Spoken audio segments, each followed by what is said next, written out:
Halo teman-teman, kita lanjut di video yang kedua dari akuntansi lindung nilai ini. Di sini kita masuk ke contoh dari fair value hedging. Di sini ntar ada 4 contoh, jadi kita langsung aja bahas satu-satu. Oke, yang pertama adalah lindung nilai untuk inventory. Jadi di sini X Corporation mempunyai persediaan 10.000 ons emas per 1 November 2010 dengan harga perolehannya itu adalah 3 juta atau $300 per ons dengan harga emas per onsnya pada tanggal 1 November 2010 itu adalah 352. Kemudian pada tanggal 1 November itu perusahaan mengikat forward contract untuk menjual emas dengan harga 350 dengan tanggal jatuh tempo 31 Maret 2011. Dan forward contract ini akan diselesaikan secara net. Kemudian pada tanggal 31 Desember 2010, harga forward contract-nya adalah 340 ons, kemudian harga spotnya adalah 342, kemudian per 31 Maret 2011, harga emas baik untuk forward contract-nya maupun harga spotnya akan sama, yaitu 330 ons, $330 per ons. Untuk jurnalnya tanggal 1 November 2010 itu dia nggak ada jurnal karena nilai wajar kontraknya belum ada, karena dia baru aja banget nih mengikat kontraknya. Kemudian tanggal 31 Desember 2010 ini dia udah ada jurnalnya. Di sini ada jurnal terkait, yaitu jurnal untuk instrumennya, ada jurnal untuk itemnya. Instrumen itu yang melindungi, item itu yang dilindungi. Jadi di sini kenaikan nilai dan laba atas kontrak. Jadi ini adalah yang pertama ini yang forward contract, pada gain on forward contract itu adalah ininya teman-teman, instrumennya untuk mencatat laba rugi instrumennya. Jadi di sini yang dipakai adalah 350, yaitu forward contract, contracted forward contract apa ya, contracted harga yang udah ada dalam kontrak gitu loh, 350, terus dibandingin sama apa? Dibandingkan sama 340. 340 itu apa? Itu adalah forward contract pada tanggal 31 Desember 2010. Jadi ketika harga pasarnya itu 340, sedangkan si X tadi itu bisa menjual harga emasnya seharga 350, berarti dia mengalami keuntungan dong. Keuntungannya adalah 350 dikurangi 340 kali 10.000. Jadinya adalah 100.000 karena dia gain, jadi forward contract-nya ada di debit, kemudian kita mengakui gain on forward contract ada di sisi kredit. Kemudian untuk itemnya di sini kita lihat dulu nilai inventory pada tanggal 1 November 2010 itu adalah 352, sedangkan pada tanggal 31 Desember 2010 adalah 342. Di sini teman-teman, ini yang membedakan dengan materi derivatif di pertemuan 5, karena di sini kita pakai spot rate-nya. Kalau di derivatif kemarin kita nggak pakai spot rate-nya kan. Sedangkan di sini kita pakai spot rate-nya untuk menghitung penurunan atau kenaikan nilai dari item yang dilindungi gitu. Jadi awalnya itu spot rate-nya adalah 352, sedangkan pada tanggal 31 Desember 2010 spot rate-nya jadi 342. Terjadi penurunan kan di sana sebesar 10. Jadi kalau di total 10 kali 10.000 itu ons emasnya ya. Jadinya adalah 100.000. Nah, di sini karena persediaan itu mengalami penurunan, maka dia akan mengakui rugi. Jadi jurnalnya loss on inventory dan akan mengurangi nilai inventory-nya, yaitu inventory di kredit. Kemudian tanggal 31 Maret 2011, emas ini dijual ke pihak ketiga dengan harga 330 ons. Nah, di sini kan oke. Jadi di sini sebenarnya itu teman-teman sama yang di derivatif kemarin. Jadi forward contract ini kan adalah ya istilahnya kayak after gitu loh teman-teman. Yang udah dihitung itu harga terhitung. Apa sih? Pokoknya hasil dari perhitungan itu adalah nilai akhir. Jadi ini tuh harusnya kalau di sini 350 dikurangi 330 adalah 200.000 kan. Tapi di tanggal 31 Desember 2010 dia itu udah mengakui gain on forward contract-nya 100.000. Jadi untuk menambah gain on forward contract-nya jadi 200.000, jadi tinggal nambahin 100.000 kayak gitu. Karena dia gain, jurnalnya masih sama forward contract pada gain on forward contract. Kemudian yang ini tuh juga sama teman-teman, yang item yang dilindungi itu juga sama, hitungannya kayak ada. Pokoknya ini kalau kalian 352 di sini juga bisa dikurangi 330 kan jadinya 220 ya, tapi 220.000 kerugian untuk inventory-nya, tapi udah dicatat 100.000 di tanggal 31 Desember 2010. Jadi di tanggal 31 Maret 2011 kita cuma mengakui 120.000 gitu. Biar kerugiannya jadi 220.000. Oke. Kemudian karena ini udah jatuh tempo nih, jadi dia bisa melakukan penjualan inventory. Di sini karena dia pakai net, jadi pakai cash pada forward contract. Ini caranya ya tinggal di ini aja, forward contract-nya dihitung. Forward contract yang 31 Desember 2010 ada 100.000, terus di sini ada 100.000 juga di debit. Berarti untuk menutup kontrak forward-nya, kita harus mengkreditkan forward contract tadi sebesar 200.000. Di sini ada cash. Jadi dia ada untung dari derivatifnya atau instrumennya. Untuk jurnal penjualan, terus pencatatan COGS, ini sama kayak sebelum-sebelumnya ya teman-teman. Di sini yang penjualan dulu. Yang dipakai adalah harga apa coba? Yang dipakai adalah harga pada tanggal 31 Maret 2011. Jadi tetap dicatat sesuai dengan harga tanggal 31 Maret 2011, yaitu cash pada sales 330 kali 10.000, jadinya 3.300.000. Kemudian untuk COGS pada inventory-nya, di sini inventory-nya HPP-nya ya. HPP-nya kan 3 juta ya. Nih, HPP 3 juta. Terus kalian jangan lupa, di sini nih ada loh penurunan nilai inventory. Yang kayak gini, itu juga harus dimasukin dalam perhitungan. Jadi, untuk COGS-nya, yaitu 2780 dari 3 juta, HPP-nya dikurangi 100.000 dari penurunan nilai inventory di tanggal 31 Desember, ya. Terus dikurangi lagi 120.000 dari penurunan nilai inventory di tanggal 31 Maret. Kayak gitu. Jadinya 2780. Oke, itu untuk yang A. Untuk yang B, di sini lindung nilai untuk investasi dalam available for sale securities dengan put option. Tanggal 31 Oktober 2010, Y Corporation ini membeli 1.000 lembar saham PT ABC dengan harga $5 per lembar.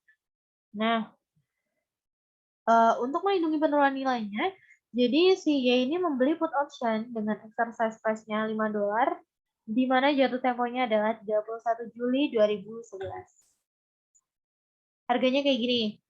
Jadi harga saham PT ABC tanggal 31 Oktober sampai 31 Juli berturut-turut ada seperti ini. Harga opsi jualnya seperti ini, 500, 700, 900. Terus kita mau bikin jurnalnya.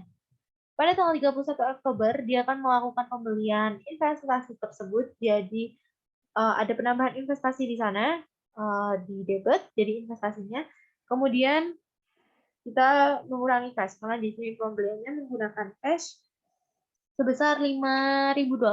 Karena harga per lembar sahamnya adalah $5, dia beli 1.000 lembar saham, jadinya $5.000. Terus dia waktu tanggal 31 Oktober 2010 itu juga membeli put option. Put optionnya berapa coba? Nih. Oke. Nih. 500. Jadi put optionnya ada di debit, membelinya menggunakan cash, jadi cashnya berkurang sebesar 500 juga. Kemudian tanggal 31 Desember 2010 kita baru nih ngakuin laba ruginya. Oke. Jadi AFS ini atau investment in available for sale ini itu adalah item yang dilindungi. Item yang dilindungi ya teman-teman ya. Kalau item yang dilindungi kita pakainya apa? Kita pakainya spot rate. Harga saham pada tanggal terkait. Oke. Yaitu 4,75. Jadi harga sahamnya ini mengalami penurunan. Dari awalnya 5 dolar per lembar saham jadi 4,75 dolar per lembar saham. Ada selisih 0,25 dikaliin sama 1000 jadinya 250. Jurnalnya loss on AFS pada investment in AFS. Untuk ini yang kedua ini itu adalah jurnal terkait dengan pengakuan laba rugi dari instrumennya atau yang melindungi. Di sini yang melindungi ada option. Jadi kalau opsi ini kita lihatnya langsung ke harga opsi jual. Jadi harga opsi jual di tanggal 31 Desember 2010 itu adalah 700. Di tahun sebelumnya adalah di tanggal sebelumnya adalah 500. Jadi di sana ada kenaikan nilai opsi sebesar 200. Kalau ada kenaikan kita tentunya akan mengakui laba. Jadi jurnalnya adalah put option pada gain on put option sebesar 200.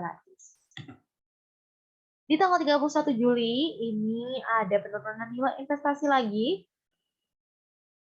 Ini kalau biar nggak salah-salah kalian bisa langsung ngurangin ya dari sebelumnya gitu, dari tanggal sebelumnya. Kalau ya gitu, gimana sih? Pokoknya ini tuh ya intinya ini tuh kayak ada kalau kalian naruh di sini 5, berarti kan di sini jadinya kayak ada 500 gitu ya penurunannya, tapi kan udah dicatat di sini nih penurunan nilai investasi 250. Jadi di 31 Juli 2011 kita harus mengakui 250 lagi penurunan nilai investasi tersebut. Habis itu di sini kenaikan nilai opsinya juga sama, 900 dikurangi 700, kan nilai awalnya kan 500 ya, jadinya harusnya ada keuntungan 400. Cuman kan udah dicatat nih di sebelumnya di 31 Desember udah dicatat gain 200, jadi kurang 200 lagi gitu. Jurnalnya sama, kalau rugi ya tinggal dibalik aja loss on put option pada put option. Ini juga sama, kalau jadi laba ya investment in AFS pada gain on AFS gitu. Terus karena tanggal 31 Juli 2011 ini adalah tanggal jatuh temponya, jadi dia melakukan penjualan investasi tersebut. Jadi dia membuat jurnal cash pada investment karena dia akan mendapatkan cash dari penjualan tersebut dan investasinya tentu aja berkurang karena telah dijual sebesar harga saham pada tanggal 31 Juli 2011 yaitu 4,5 dolar dikaliin 1000 jadinya 4.500. Kemudian itu kan dari penjualan itemnya. Terus kalau dari opsinya gimana? Ternyata dari opsinya kita lihat teman-teman ada loss on put option di sana 400 ya kan. Dari sebelumnya kita lihat aja dari sebelumnya. Loss on put option. Jadi sebelumnya kita kan mengakui gain ya. Gain kan ada 200 jadi 400. Nah, jadi tuh di sini kayak tinggal dibalik aja gitu. Kalau gain jadi loss, jadi gain gitu. Terus put optionnya tadi kan 900 ya. Dari mana? Dari 500 di awal ketika dia membeli option tersebut. Habis itu ada gain tersebut, jadinya kan put optionnya ada 900 dan saldo awalnya ada di debit, ketika mau dibalikan jadinya di kredit untuk mengenalkan. Nah, ternyata di sana ada keuntungan di mana dia akan menerima cash sebesar 500 dari selisihnya. Di sini disebutkan ya 5 itu dari harga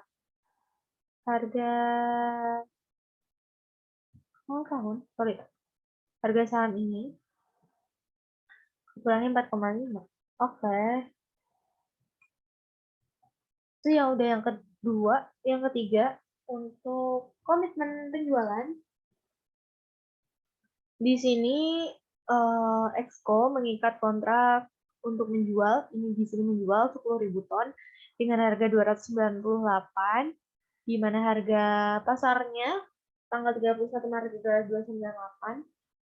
Habis itu dia beli future kontrak dengan jatuh tempo 30 Juni 2010, di mana satu kontrak itu untuk 1.000 ton dengan harga $300 per ton.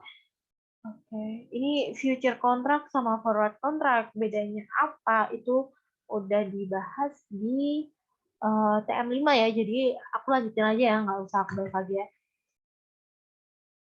Nah, di sini ada harga-harga untuk kontrak future-nya sama harga spot rate-nya juga. Yang atas ini itu harga spotnya, yang bawah ini harga future-nya. Bisa dilihat masing-masing, diresapi teman-teman. Oke, habis itu jurnal yang bakal dibuat di tanggal 31 Maret 2010, dia akan membuat jurnal satu ini aja nih, margin deposit pada cash. Ini yang membedakan future kontrak sama forward kontrak. Kalau future kontraknya ada ini, forward kontrak ada ini. Future kontrak ada margin depositnya dulu. Margin depositnya jurnalnya margin deposit pada cash sebesar 10 kali 10.000. 10 kali 10.000 karena dia beli 10 buah kontrak.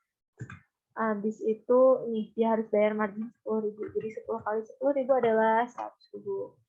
Nggak ada jurnal untuk komitmen penjualnya teman-teman karena belum ada perubahan nilai wajarnya. Habis itu tanggal 30 April 2010 di sini sales komitmennya ini adalah sebagai item, terus voucher kontraknya ini adalah sebagai instrumen yang melindungi. Oke. Jadi kita lihat kalau sales komitmen ini adalah item, kita lihat apanya? Kita lihat spot rate-nya. Kita lihat spot rate-nya teman-teman ya. Spot rate-nya 305 sama 298. Seharusnya dia bisa menjual harga sawit dengan harga segini, tapi ternyata dia sorry, gimana sih? Sorry.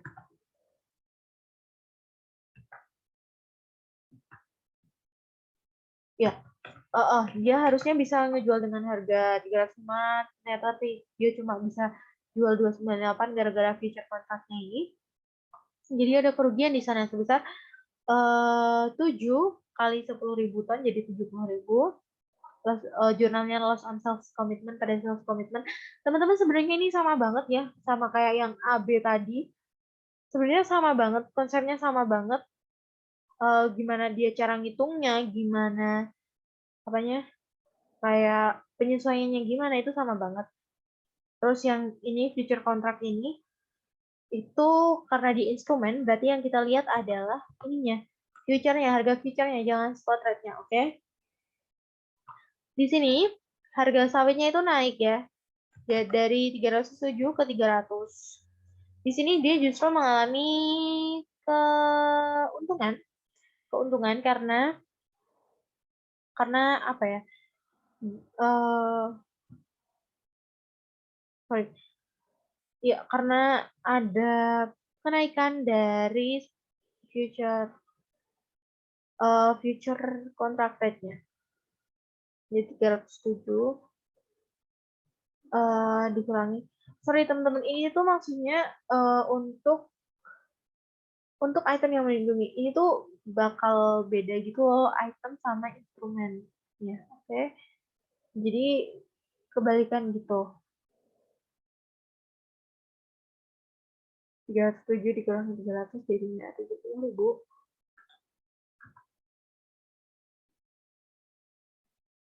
Oke, terus yang 31 Mei ini juga sama. Ada kerugian juga karena harga sawitnya naik, ya kan? Komitmennya ada kerugian sebesar sekian, udah tahu ya. Terus laba derivatifnya juga sekian, 10 dikurangi 307 kali 10.000. Ada gain di sana untuk untuk derivatifnya. Habis itu 30 Juni juga masih sama perhitungannya, aku skip ya karena ini tinggal dilihat spot rate-nya sama future contract rate-nya. Habis itu karena di tanggal 30 Juni 2010 ini udah akhirnya atau udah jatuh temponya, jadi dia akhirnya melakukan penjualan minyak sawit sesuai kontraknya, yaitu 298 dikali 10.000 ton. Jadinya dia menerima cash sebesar 2980. 2980. Oke, habis itu untuk mencatat, ini untuk menutup komitmen penjualannya. Ini teman-teman bisa ini ya, kan tadi dari tanggal-tanggal sebelumnya udah ada jurnal terkait self commitment, ini tinggal dibalik aja, terus lawannya adalah self, itu sebesar nolnya. Untuk mencatat penerimaan kasnya, dia dapat cash, terus margin deposit itu ntar bakal dikembalikan gitu, makanya di sini margin depositnya berkurang. Habis itu future contract-nya ini teman-teman bisa hitung langsung dari jurnal-jurnal sebelumnya, atau dengan cara ini 315 dikurangi 300, 315 sama 300 dari mana, jadi ini teman-teman ya. Oke, dari harga future kontraknya yang awal banget sama sampai akhir jatuh tempo, nah itu dikurangi aja langsung, jadinya 150.000 untuk future kontraknya, terus untuk margin depositnya 100.000, jadi dia menerima cash 250.000 dolar. Oke, untuk mata uang asing, lagi-lagi menjual minyak ya, senilai 15.000 US dollar. Mata uang fungsionalnya adalah rupiah. Nah, di sini karena X ini takut nilai rupiahnya akan menguat, jadi X ini mengikat forward kontrak dengan broker untuk menukar US dollar-nya dengan rupiah. Lagi-lagi diselesaikan secara net. Untuk spot rate sama future rate artinya itu ada di sini. Oke, teman-teman di sini apa ya? Ini semoga dosen teman-teman udah jelasin juga ya. Kalau ada kayak gini, kita tinggal lihat aja berapa hari lagi sih sampai dia jatuh tempo. Jadi kalau tanggal 1 Desember 2010 itu kan masih ada 60 hari lagi sampai jatuh temponya ya 30 Januari 2011. Jadi future rate yang digunakan adalah yang ini, yang 60 hari gitu.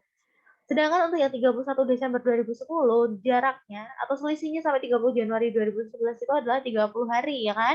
30 hari, jadi pakainya yang ini. Gitu. Sesuaiin aja sama tanggalnya. Nah, ini tuh jangan pakai ini semua atau ini semua, karena bakal salah teman-teman ya. Jadi harus diselesaikan. Terus kalau yang 30 Januari 2011 ini gimana? Ya udah, dia pakai spot rate-nya aja gitu. Kan nggak ada selisih hari 30 Januari 30 Januari. Nggak ada selisih kan, pakai spot rate-nya. Oke, jadi gini. Jadi spot rate sama forward contract rate atau future contract rate pada masa jatuh tempo itu akan sama ya. Jurnalnya, yang pertama pada tanggal 1 Desember 2010 ketika dia meminjam uang, itu adalah 15.000 US dollar. Itu kita bikin account receivable pada sales sebesar 142.500. Habis itu untuk mencatat nilai wajarnya,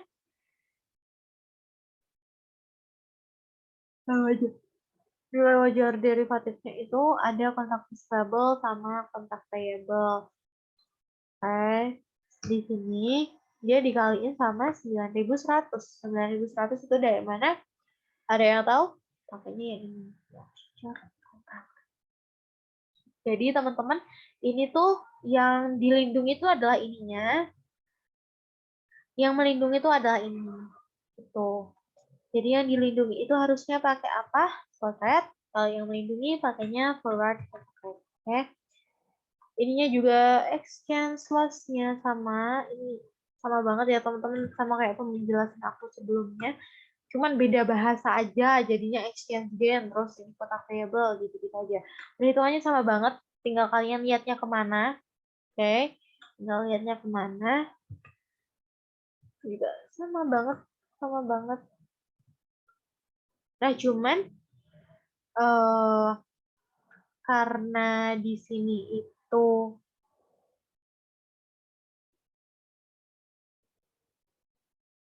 sorry, bentar. 30 Januari 2011 itu udah jatuh tempo ya. Jadi untuk jurnalnya itu dia menerima cash sebesar 139.500 dari ini ya, dari spot rate-nya. Spot rate-nya ya teman-teman dikaliin sama 15.000, spot rate-nya adalah 9.300. Habis itu account receivable-nya itu account receivable-nya itu dihitung aja dari jurnal jurnal sebelumnya, ditambahin aja terus di nol kan gitu lah ya. Kalau account receivable-nya awalnya di debit, di nol kan jadi dia harusnya di credit. Nah, terus kalau ada selisih itu dimasukin aja ke exchange loss atau exchange gain. Tuh. Kemudian untuk kontrak payable-nya pakai ini, kontrak forward rate-nya kan sama aja ya sama spot rate-nya. Jadi bakal sama 9.300. Kontrak payable-nya ini 135.750 ini lihat dari jurnal. Ini exchange loss sama gain-nya juga sama. Selisihnya aja. Habis itu untuk mencatat penyelesaian kontrak forward-nya, ini kan kalau ini tadi yang dipakai kontrak payable, untuk mencatat penyelesaian kontrak forward-nya pakainya kontrak receivable. Gitu, teman-teman. Oke. Kontrak receivable. Oke, udah sekian dari sesi 2 video ini. Untuk selanjutnya mengenai lindung nilai yang arus kas bakal dibahas di video yang sesi ketiga. Oke teman-teman, selamat melanjutkan menonton video yang sesi ketiga. Terima kasih.